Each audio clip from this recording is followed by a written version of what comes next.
नमस्कार,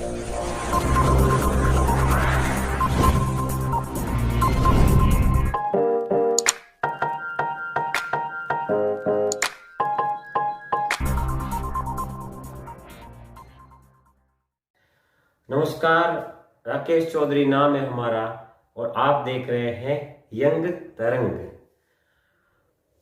किसानों और सरकार के बीच पिछले 37 दिन से तीनों कृषि कानूनों की वापसी को लेकर के एक बहुत ही लंबा आंदोलन पिछले 37 दिनों से चल रहा है। यह आंदोलन दो बड़े मोर्चों पर चल रहा है। एक दिल्ली से पंजाब जाने वाले रास्ते यानी सिंघू बॉर्डर और टिकरी बॉर्डर, और नंबर 2 जो मोर्चा है वो है Delhi Jaipur highway, national highway संख्या 8 शाहजहांपुर बॉर्डर। क्योंकि शाहजहांपुर बॉर्डर पर 26 दिसंबर को एनडीए का एक घटक दल है जिसका नाम है आरएलपी। हनुमान बेनीवाल नागौर से सांसद हैं और एनडीए के अलायंस भी थे। 26 दिसंबर को उन्होंने एनडीए से अलग होने का फैसला किया और उसके बाद से वहां पर जो पहले से एक आंदोलन चल रहा था, उस आंदोलन को और ज्यादा गति प्रदान करने के लिए हनुमान बेनीवाल के समर्थक और या उनकी पार्टी के कार्यकर्ता वहां पर तंबू डाल करके, टेंट डाल करके बैठ गए और उन्होंने किसानों का समर्थन करना शुरू कर दिया। मैं स्वयं 3 दिसंबर को शाहजहांपुर बॉर्डर गया। मैंने वहां किसानों से बात की, किसानों का क्या मत है, कृषि कानूनों को लेकर किसान क्या सोचते हैं, किसानों की क्या राय है। आइए देखते हैं मेरे द्वारा बनाई गई एक स्पेशल रिपोर्ट। अभी मैं शाहजहांपुर बॉर्डर पर हूं और जैसा कि मैं देख रहा हूं कि यहाँ पर बहुत किसानों ने जो है वो पड़ाव डाल रखा है। पिछले 13 दिन से किसान जो है बिलों की वापसी पर अड़े हुए हैं। आप विजुअल्स के माध्यम से देख सकते हैं कि किस प्रकार से किसानों ने यहाँ टेंट गाड़ रखे हैं इस ब्रिज के ऊपर, जहाँ ये शाहजहांपुर बॉर्डर लगता है। वहाँ पर इस तरीके से किसानों ने एक पड़ाव डाल रखा है और करीब करीब 500 की संख्या में किसान यहाँ पर मौजूद है और वो सरकार से बिलों की वापसी की मांग जो है वो कर रहे हैं। हम जब यहाँ पर किसानों से बात की तो हमको जब पता लगा कि कुछ किसानों ने इस बारे में बताने का प्रयास किया और उन्होंने ये बताया भी कि किस प्रकार से हमने सरकार से बिलों को वापस लेने की मांग की है। लेकिन कल जो मीटिंग हुई यानी 4 जनवरी 2020 की जो मीटिंग हुई, उस मीटिंग से भी कुछ भी बाहर निकल के नहीं आया, क्योंकि किसान जो है वो अपनी 2 प्रमुख मांगों पर अड़े हैं और उसमें से एक जो प्रमुख मांग है वो कहीं ना कहीं तीनों बिलों की जो है वो वापसी है। तो कार के बीच में जो बात हुई उस बात से बहुत कुछ निकल के बाहर नहीं निकला, लेकिन 8 जनवरी को फिर से इसी मुद्दे पर फिर से बात होगी, जिसमें शायद किसान और सरकार के बीच में मुद्दे की सुलझने की कोशिशें है।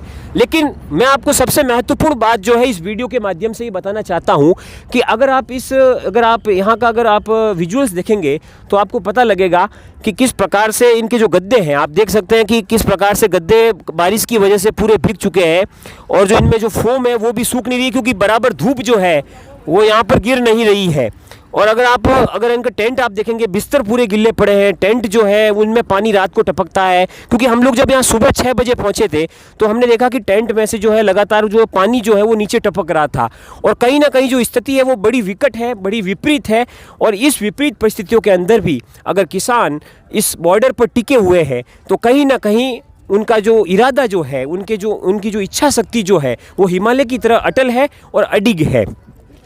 अगर आप यहाँ कुछ किसान हैं, अगर हम उनसे बात करते हैं और जानने का प्रयास करते हैं कि क्या वास्तविकता में सरकार उनकी मांगों पर ध्यान दे रही है या नहीं दे रही है।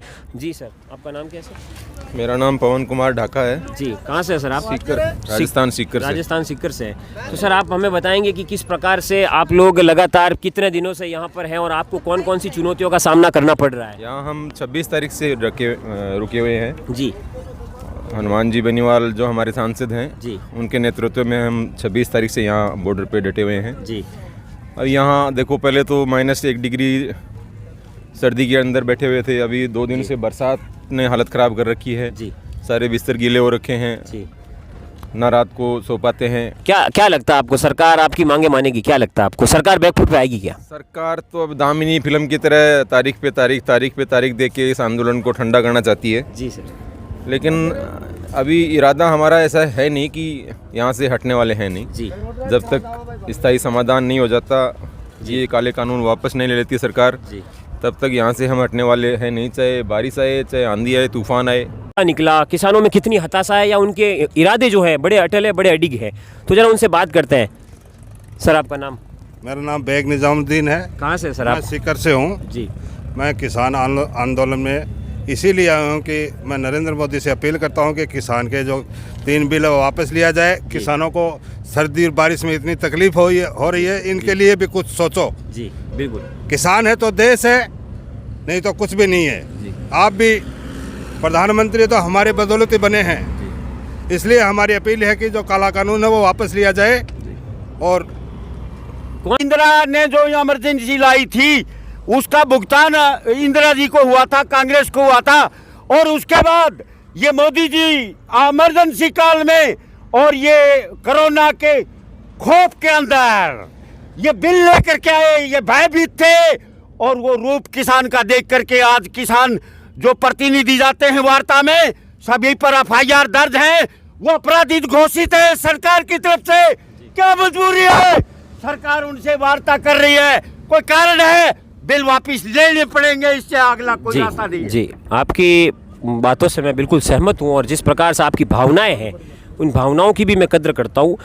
आपसे एक लास्ट क्वेश्चन मेरा ये है कि अगर इस प्रकार का इतना बड़ा आंदोलन अगर है तो क्या कारण है कि बिहार, मध्य प्रदेश, महाराष्ट्र, कर्नाटका, तमिलनाडु, वहाँ के लोगों को आप क्यों नहीं कनेक्ट कर पा रहे? क्या कमी है इसकी?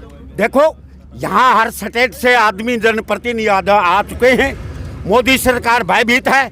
आप ऐसा आंदोलन की कवरेजिंग कर रहे हैं, आप देख रहे हैं रास्ता रोकना किसान के नाम लगा रही है सरकार, और जबकि बड़े बड़े डब्बर घेर करके माटी भर करके कितने प्रयास से सरकार ने ही खुद रास्ते बंद कर रखे हैं। इसी प्रकार से सरकार भयभीत है। क्या था आपको लगता है कि विपक्ष पूरा एकजुट नहीं है, इसलिए किसान सड़कों पर है? जी, ये किसान जो है वो इस वार्ता के लोभ में बैठा है कि आज फैसला हो जाएगा, कल हो जाएगा, सरकार बयान दे देती है, उससे वो तैयारी कर रहा है। और इस आंदोलन से जैसे गर्भ में बच्चा खुराक माँ से लेता है, इस आंदोलन के धरनों से पूरे देश के किसान को और नाल से खुराक मिल रही है, और उत्साह उसका बढ़ रहा है। कितनी सर्दी और कठिन परिश्रम में भगवान की परीक्षा भी हम दे रहे हैं, सरकार को भी दे रहे हैं। एक तरफ भगवान हमें वरदान दे रहे हैं, हमारी फसलों में पानी लगा रहा है, हम बेले हो रहे हैं, और इस आंदोलन में नाल से जुड़ करके और इस मोदी सरकार की तानाशाह और दास को खत्म करके राष्ट्रवाद स्थापित करेंगे। ये झूठे ठग राष्ट्रवाद है, इनको चलने नहीं देंगे देश को। तो देखो, मतलब किस प्रकार से उन्होंने बताया कि इनमें जो गुस्सा है एक प्रकार का, ये गुस्सा जो है वो कहीं ना कहीं इस बात को शो करता है, कहीं ना कहीं इस बात को बताता है कि किस प्रकार से किसान जो है वो परेशान है, विपरीत मौसम में यहाँ डटे हुए हैं। 1 डिग्री टेम्परेचर की बात मैंने आपके सामने की थी। 1 डिग्री टेम्परेचर आज सुबह भी था, और आज सुबह भी बारिश हो रही थी, बिस्तर इनके गिल्ले थे, सब कुछ गिला था, उसके बावजूद भी किसान डटे हुए हैं। इतना गुस्से में मैं ये समझता हूँ कि कहीं ना कहीं सरकार यहाँ से जो फीडबैक मिल रहा है उसके आधार पर यह तय किया जा सकता है कि सरकार को बैकफुट पर आना ही पड़ेगा। तो देखा आपने वीडियो में किस प्रकार से किसान जो है वो सरकार से गुस्सा है, नाखुश है, क्योंकि 1 डिग्री टेम्परेचर में इस प्रकार से बारिश ऊपर से गिर रही है, रात को शबनम गिरती है, और इन सब के बीच किसान उस ब्रिज पर डेरा डाल के बैठे हैं।